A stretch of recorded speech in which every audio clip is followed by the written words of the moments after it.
নমস্কার, শুরু করছি চন্দন সেনের রচনার থেকে অনুপ্রাণিত শ্রুতি নাটক রাধা রানীর কলকাতা দর্শন।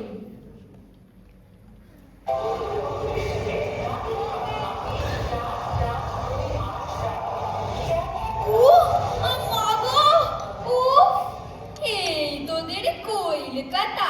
হ্যাঁ রে লবঙ্গ, জ্যাটামার এ হচ্ছে শিয়ালদা স্টেশন, পেরোলেই কলকাতা। প্রত্যেক দিন আমাদের নীলগঞ্জ থেকে ব্যারাকপুরে এসে ট্রেনের চাপ, শিয়ালদায় নামি বাবুদের বাড়ি যায় কাম করতে। এক মাসে তো অনেক কিছু শিখে নিয়েছিস দেখছি। তা এত লোক যে নামলো স্টেশনে, এরা সব শুনছে কোথায় রে? কাজে মা, কাজে। এত লোক, হে তো আমাদের দিনু শেখের চোখ বাঁধা ঘোড়ার মতন ছুটছে রে। গাড়ি ধরবে, অফিস যাবে, চলো চলো এগো এগো। যাচ্ছি তো, খেয়েছিস কেন রে? ওরে বাবা, কুনুই দিয়ে গুঁতো মারছে, হুঁশ নেই কেন? পড়ি যাবো যে।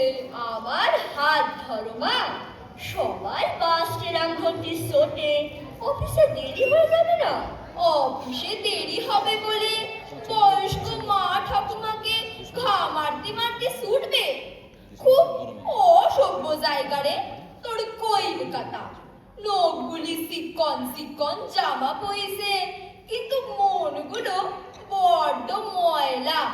না হলে কি করবে বলো মা? সবাই তো পেটের দায়ে দৌড়াচ্ছে, অফিসে দেরি হলে বকা খাবে। এই আমি যেমন দিদিমণির কাছে বকা খাই, কত আমার দোষ না, ট্রেন লেট করছে। কে শোন, এই দেখো দেখো সিঁড়ি আছে, নামো নামো নামো। নামছি নামছি, ওরে বাবা রে।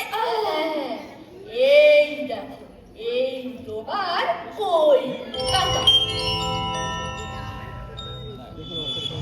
ওরে বাবা, বাইরে তো আরো বেশি লোক রে লবঙ্গ, পাগলের মতো সব ছুটছে। আমার হাত ধরো, এদিকটা দিয়ে এসো এসো এসো।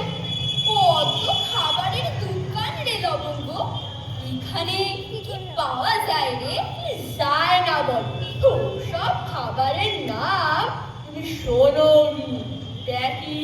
কি পেস্ট্রি? কি বললি? পেস্ট্রি গো পেস্ট্রি, এক রকমের কেক। তুই নিশ্চয়ই খেয়েছিস বাবুদের বাড়ি? না গো মা, ও এসব বড় বড় ব্যাপার। দিদিমণিরা যখন পার্টি করে আমি দোসা চাই, তাই জানি।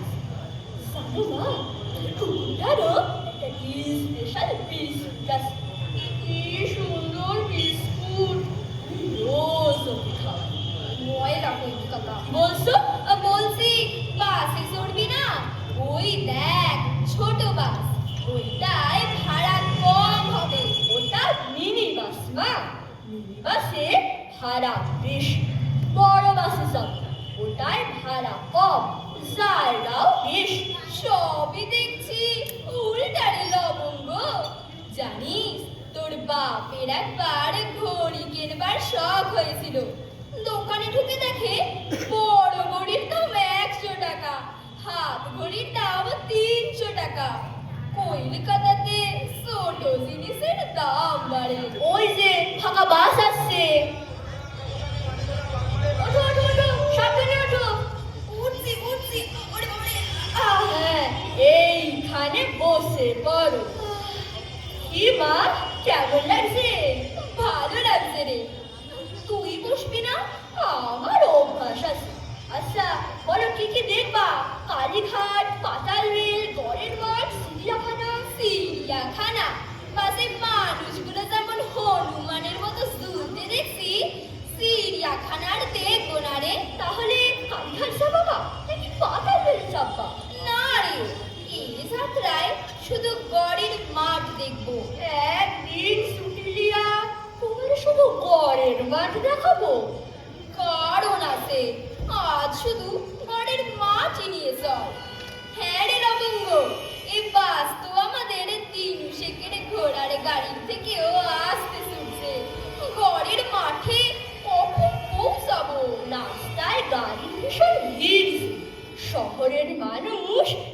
বলে জ্যাম। বর্ষাকালে তো আরো বেশি হয়, রাস্তায় জল জমে যায়, নৌকাও চলে।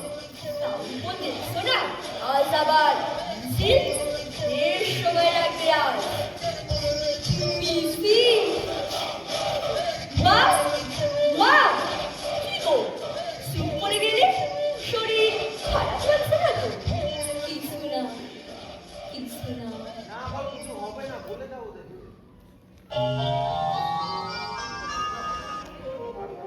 লবঙ্গ, লবঙ্গ, এই বুঝি গড়ের মাঠ? রেডিও স্টেশনটা কোন দিকে রে? পুলিশটা তোমায় বললো। ওই দেখো, ওই। কি হলো? সুরসা কেন? মা, মা, মা, সুরসা কেন? সুরসা কেন? এই সেই রেডিও স্টেশনের পশ্চিম দিকের গড়ের মাঠ। হ্যাঁ, কিন্তু তুমি শুনলে কেন এদিকে? তোর বাপকে খুঁজতে এসেছি।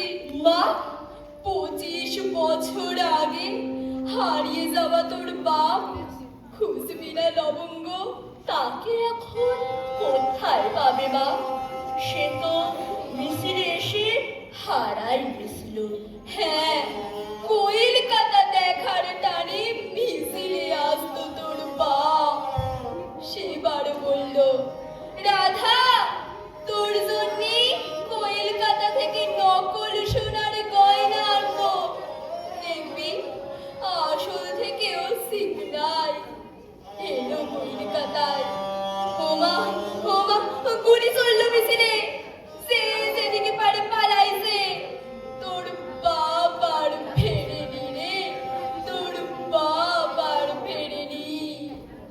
দুলাল দাঁড়া বলল, রেডিও স্টেশনের পশ্চিম দিকের মাঠে তোর বাপকে শেষবার দেখছিল। তাহলে বাবা কি এখানে মারা গেছে? দেহটাকে ওরা লুকাই ফেলছে? জানতে পারলে কি আর শাখা সিঁদুর করি? যারা ফিরে এলো, কেউ বললো যে গুলি খেয়েছে, কেউ বললো খায় নাই। মিছিলে নিয়ে যাওয়ার সময় হিসেব রাখা যায়, ফেরার সময় তো হিসেব রাখে না। তাই অপেক্ষায় আছি, তোর বাপ কবে ফিরবে। আর যদি বাবা না ফিরে? ফিরবে, তোর বাপ ফিরবে। আমি আজও স্বপ্ন দেখি, মিছিলে গুলি চলছে, চারিদিক ধোঁয়া, তোর বাপ হারাই যাচ্ছে আর বলছে, রাধা, আমি নকল সোনার গয়না নিয়ে ফিরে আসবো, ঠিক ফিরে আসবো। আমার বাবাই ছিল খাঁটি সোনার মানুষ। কলকাতায় নকল সোনার জন্য এই নকল মানুষের ভিড়ে বাবাটা আমার হারাই গেল। মা, তুমি ঠিকই বলেছিলে, চিকন চিকন বাড়ি ঘর, চিকন চিকন জামা কাপড়, কিন্তু মানুষগুলা নকল। এখানে নকল জিনিসের দাম আছে, খাঁটি মানুষের দাম নেই, খাঁটি মানুষের দাম নেই। ও কি করছিস লবঙ্গ?